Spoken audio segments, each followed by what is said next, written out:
Well, the Conservative Party, are they back? Is this the Kemi bounce? Is this the renewal? Have I been wrong saying the Conservative Party is dead and buried, done for? Well, if you're on social media today, you'll see a lot of Conservatives saying exactly that they're back. They have had a very good night in terms of results. I can't lie about that. We'll get into it very shortly, but of course, on this channel, we like to go in a little bit deeper than just the results. So we're going to do that, of course, with all of these that have happened this week. Thank everybody if you're here watching. If you're here for the first time, please do subscribe to the channel and join this community.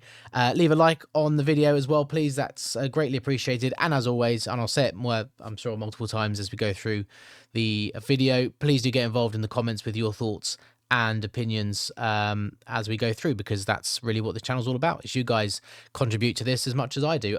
For anyone who is new here, my standard thing, my only qualification is I have a microphone and internet connection. That's it. It's just me with my takes. So that's it. Please do get involved in the comments. Right, enough of that. We'll get straight into these results. Axholme Central Ward, North Lincolnshire. So Conservatives were defending. Last up in 2023. Last time out, they got 68% of the vote, although there was only two parties. It was just Conservatives versus Labour.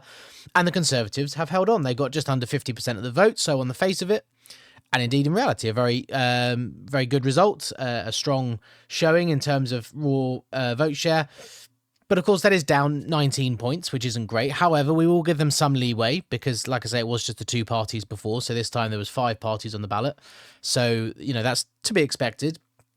Reform in a very strong second place, coming in at 35.5% of the vote. That's a significant chunk of the vote to take from a standing start. That's kind of become quite typical of Reform, in all fairness, but nonetheless. And of course, Lincolnshire is an area that we've seen Reform have significant gains over the last year. Obviously, May last year, they swept the Lincolnshire County Council pretty comfortably off of the Tories. So I said last week I thought Reform could win in both of these Lincolnshire wards, based purely on the fact that it's in Lincolnshire. Haven't won here, but they did do very well. And look, this is the point I'm trying to make.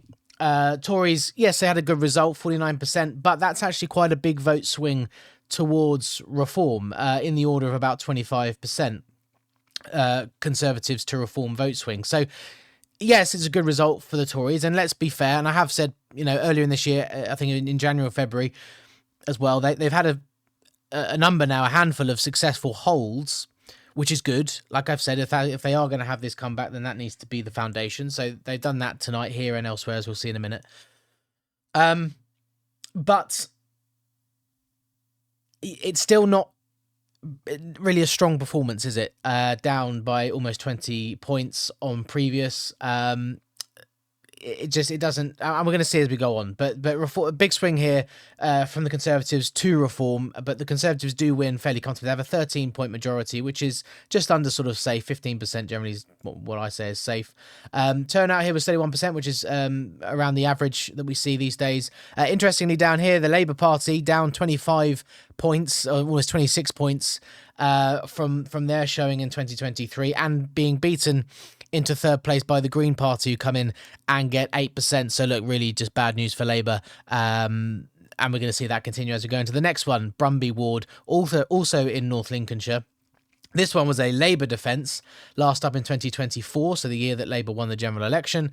And last time out, Labour, they got 61.5% of the vote, and that wasn't a straight shootout. That was with 4 parties on the ballot. So this was a safe Labour seat, very much safe.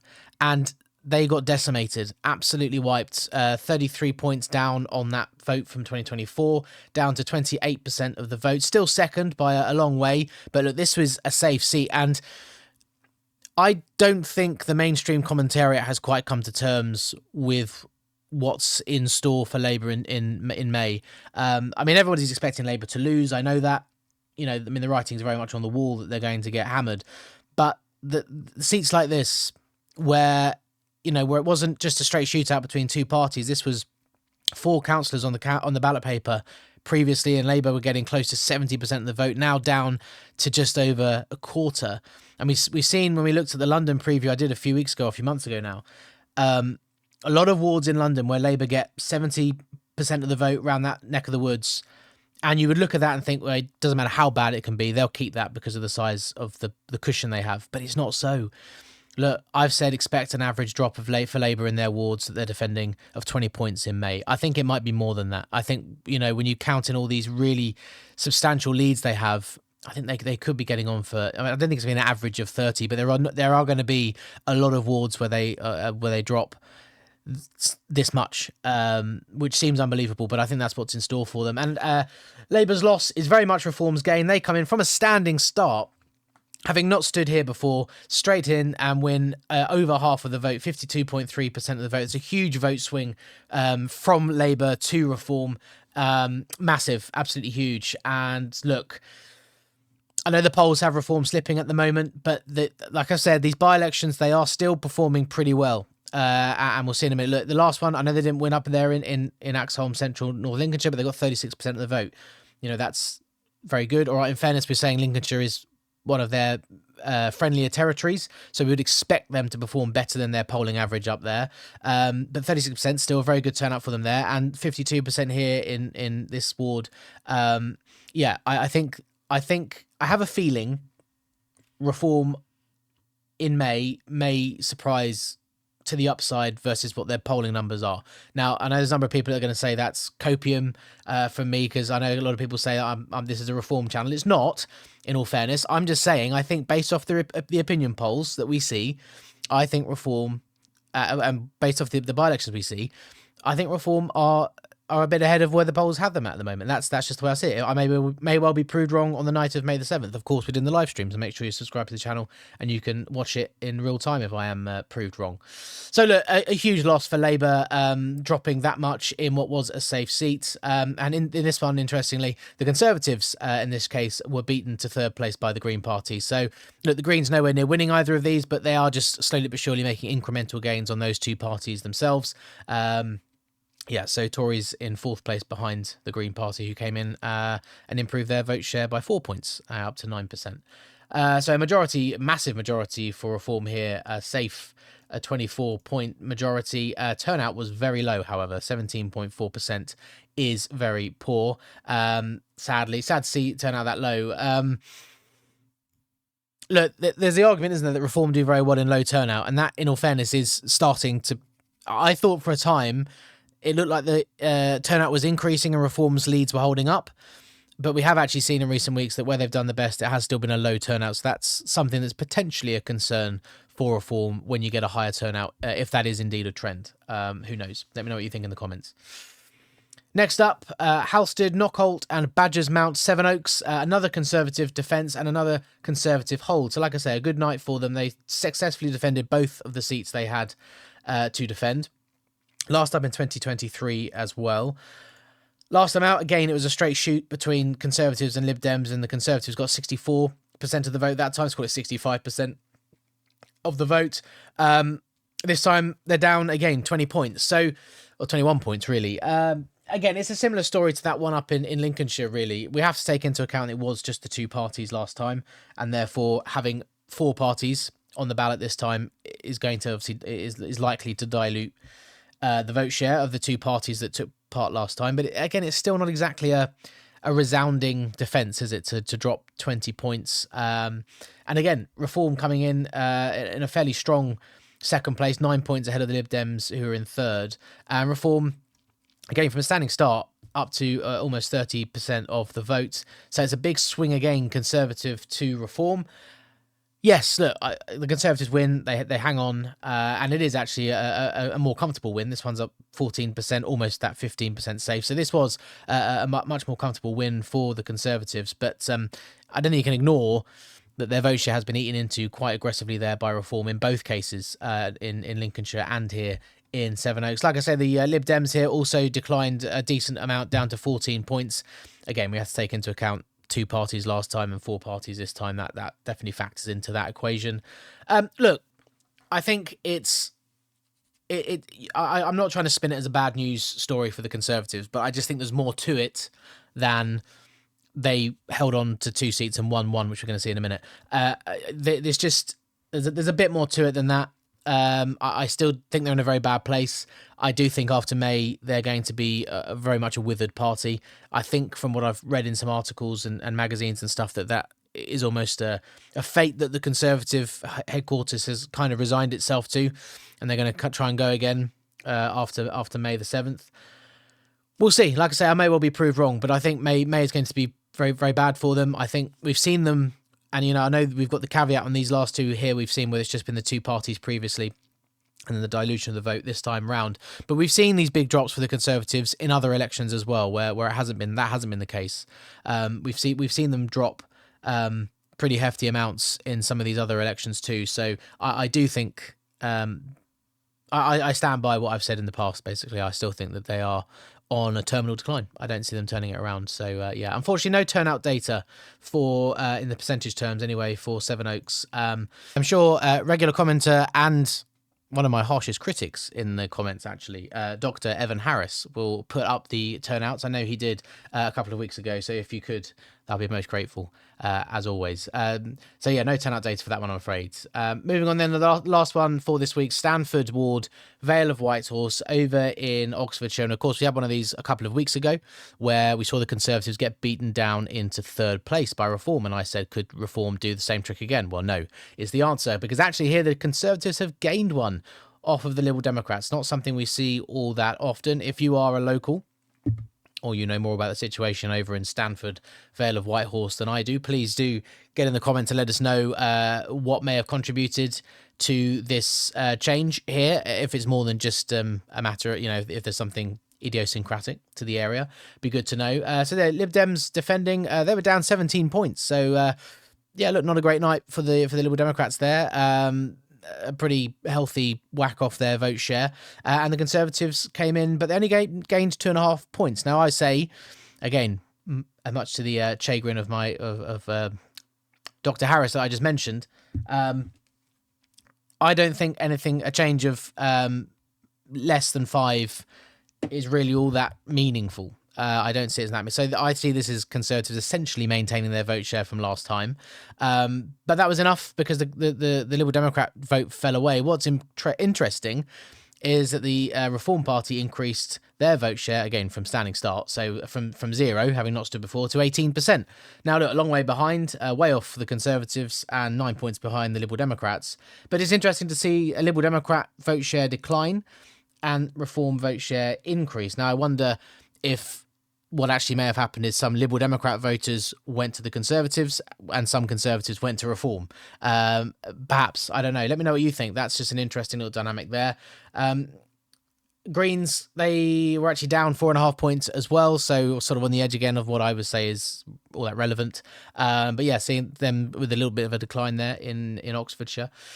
But again, look, Conservatives win, and let's not take it away from them. It's a gain here as well, so it's a very, very good news story for them. I can understand why they want to make a lot of noise about this evening. 2 successful defences, 1 gain off the Liberal Democrats. That's, some good news that the Conservative Party has not had in a very long time. And if they can keep doing it over the next few weeks, then, hey, maybe I am wrong, and maybe they're not finished, and maybe there is actually a comeback on. But I don't necessarily see it, and I think the way we've looked at it, just looking at actually the swings in the vote shares, is there a bit more to the story than just the Conservatives holding. I mean, even here, the swing actually with the Conservatives only gaining 2.5 points, the swing is Lib Dem to Reform. If you do a vote swing on it of around 17%, so or 17 points.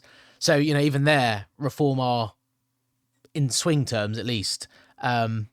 The ones who have had the most impact on that election, even though they weren't close to winning it. So, yeah, look, like I say, I stand by what I've said. I think the Conservative Party are in a terminal decline. I don't think I don't think they can outlive the 14 years argument that quickly. That's going to stick for a long time. And we discussed last week with Restore emerging, if they can get their feet under the table and become a serious party, because at the moment it's in its infancy is all I mean by that. If they can, establish themselves as a party on the right, then it just further squeezes the Conservatives, I think. out of a position on the right of politics, or centre right, I suppose. That's my thoughts anyway. Let me know what you think, and we'll go and have a quick look at next week's by-elections. All right, we're gonna have to do this a bit differently because for some reason the data's not showing up on the election maps site there. So we're gonna go straight over to Bury Council's website and have a look here, because this is where the first of the by-elections next week is happening. Tottington ward in Bury Council, up there in Greater Manchester. Bury, of course, having a full election in May, actually. So I'm quite surprised. I think they are. Pretty sure they are. So I'm quite surprised that there's a by-election happening actually this relatively close to that election, but there we go. So Tottington ward in Bury, this is a Conservative ward. You can see there the Conservatives, who won 1,416 votes, which I made out to be around about 45.5% of the vote, roughly. So a strong showing here for the Conservative Party last time. You can see the Labour Party around about 500 votes behind them there, and then the Bury Independents 200 votes behind, or 130 odd votes behind the Labour Party. Now, sadly, because this has caught me on the hop, I haven't looked into who's standing here. One would assume Reform will put up a candidate. They tend to have a candidate pretty much everywhere these days, and this is Bury will be an area of, I think, significant interest for Reform. So let's see what happens to the Conservatives. Can they repeat the trick they've done this week? Can they hang on to and look this week, or this Tottington by-election? They're defending a much smaller, still a good win, but a much smaller vote share. Yeah, the two this week that they defended were in the 60%. This is 45%. Different kettle of fish, perhaps. So can Reform come in and spoil the party? Without knowing who else is standing, it's more difficult to talk about. But just as I was saying that, I remembered we have, of course, whocanivotefor.co.uk. So we'll go and look at who is standing in this by-election. And so Labour are putting a candidate up again, Together for Bury, an independent unit, the Greens and Reform. So the Greens coming in, Reform coming in. They're the two new ones. Together for Bury is an independent group or local party group. I did see there was a localist stood in that last one as well. So it's a different group, but still a localist party. So let's see how they do. So yeah, Reform and the Greens, the two sort of hand grenades of British politics right now, throwing themselves into the mix once again. So let's see what those two can do. Let's have a look at that Labour vote. 900 votes last time. I didn't work out the percentage of what they got, but let's see how much that perhaps decreases and what the Greens do, and can Reform spoil the Conservative Party up in Bury next week. We'll have to wait and see. Right, on to the next one. The next one then will go via Local Elections Archive Project websites. So Wigmore ward in Luton. Now this was last up as a by-election in 2024. And the Liberal Democrats had a very convincing win, 54.6% of the vote in Luton for the Liberal Democrats, way ahead of anybody else. Independent actually came second with 15% of the vote, and then Conservatives and Labour both got around about 10%. Actually, the Greens around about 10% as well. So a crushing win for the Liberal Democrats. So let's see what they do. They had a bit of a disappointing night this week. Can they have a comeback next week and have a very comfortable hold in Luton? Let's go and have a look at who is standing this time over on Who Can I Vote For. And so we've got the Tories again, of course, the Greens coming back in, Reform, of course, putting a candidate up, Labour, Lib and Independent. So it's pretty much the same, just with the addition of Reform. So let's see what difference that makes to the final result. Be interesting, considering it's the Liberal Democrats with such commanding lead there. Does this get more competitive this time around, or will the Liberal Democrats defend that comfortably? Let me know what you think in the comments. Of course, if you have local knowledge of any of these, then do let me know in the comments what you think is going to happen. Next up, we will go over to Remington, North Devon, where it's a 2-seat ward. So last time the Independents won, obviously not together, but there was 4 independents who stood, and the 2 who got elected won over 60% of the vote between them. So clearly a strong ward for the independent-minded. In fact, the independents finished all in the top 4, with the Conservatives, Labour and the Liberal Democrats all coming 5th, 6th and 7th. So this was very much independent. What's interesting is looking at this time, there is no independent standing. So it's the Greens, the Tories, the Lib Dems, the Labour, and Reform. So let's see how that independent vote splits off. Where does it go? Always very difficult to tell, I think, when you've got so many independents or such a strong independent vote and then no independent to vote for next time. It feels a little bit like it's all to play for these parties. So again, if you have local knowledge, do let me know what you think is going to happen there. So with no independent standing, all of the sort of the main major parties to choose from. Let's just throw it over to Open Council data to get a colour of what might happen. So it's the Liberal Democrat Council. The Lib Dems clearly the most populist party on this council. Interestingly, the others, i.e. independents, are the second strongest contingent on this council as well. So perhaps that lends some favour to the Liberal Democrats to have this one. But again, I'd love to know what you guys think for this one over in North Devon. And then we've got one more. There's 4 next week. And the last one we're going to look at is Hareholme and Waterfoot Ward in Rossendale up there in Lancashire. So last time out, Labour had managed to get all 3 councillors elected to this ward. They got between them about 48% of the vote. And you can see the Greens also, the Greens also stood, the Conservative Party stood here as well. So it was between the 3 of them. Labour got 48% of the vote. And yeah, I mean, we have seen what happened to the Labour vote in pretty much every other place imaginable in the last few weeks. I imagine the same thing's about to happen to them here. Just an evisceration of their vote is what I expect. Let's go and have a quick look at who is standing this time around. So much the same, with the Liberal Democrats and Reform coming into the mix this time.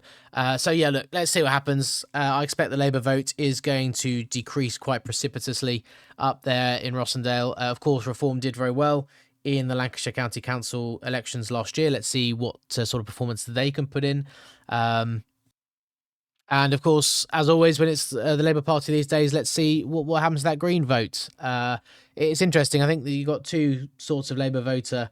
The one that's more likely to go and vote for Reform and the one that's more likely to go and vote for the Greens. We saw this week in that North Lincolnshire ward that it was very much the Reform. We've seen in other places that it's very much the Green Party. So how does this one go? I wonder. If it's either of them, of course, it could also be someone else entirely. But I have to wait and see. Again, as always, let me know what you think in the comments. Sorry we've had to do this preview section a bit different, but for some reason I can show you. I'm not lying. No data on election maps website, unfortunately, for next week, so I'm not sure what's going on there. Yeah, apologies for that. It threw me off a little bit, which is why maybe my predictions and preview bits may be a bit off this week, so I do apologise for that. Anyway, thank you everybody for watching. We are drawing ever nearer to the local elections and, well, national elections really in Scotland and Wales as well. But drawing nearer to the elections on the 7th of May. So if you haven't already, please do subscribe to the channel. There is going to be build-up content coming for those elections. I know I said that a couple of weeks ago and there's been nothing since. But there will be as we get closer. I'm currently working on some bits for the live streams that I'm going to be doing. Here's the plan. I'll talk about this a little bit later on or another day, because I know by this point a lot of people have tuned out the video. But for those of you who are still here, I think the plan at the moment is we'll start the live stream. The inaugural live stream of this channel, the first ever one, will start at 10 p.m. on the 7th of May as the polls close, and we'll just have a chat for about an hour and a half. There won't be that many results being declared overnight, I don't think. I think the county councils will, so we should get Norfolk, Essex, Suffolk, Western East Sussex, hopefully overnight, Surrey. Hopefully they come in overnight when we're able to stream. So that should keep us going. But then the bulk of the results for this year will come in on the 8th. So I'm off work, so I'll be here. I plan on doing a stream. Again, I'll probably start about 9 in the morning. I think that's when the votes are starting to be counted in Wales and Scotland. So start about 9 or 10 in the morning, something like that. It's not finalised at the moment.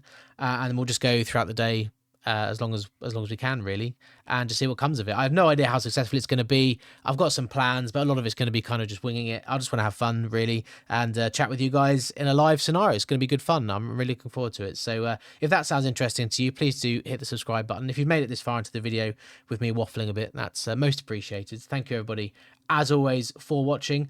And for now, I will see you next week for these by-elections. Let's hope Election Maps' website's working for the results. Thank you.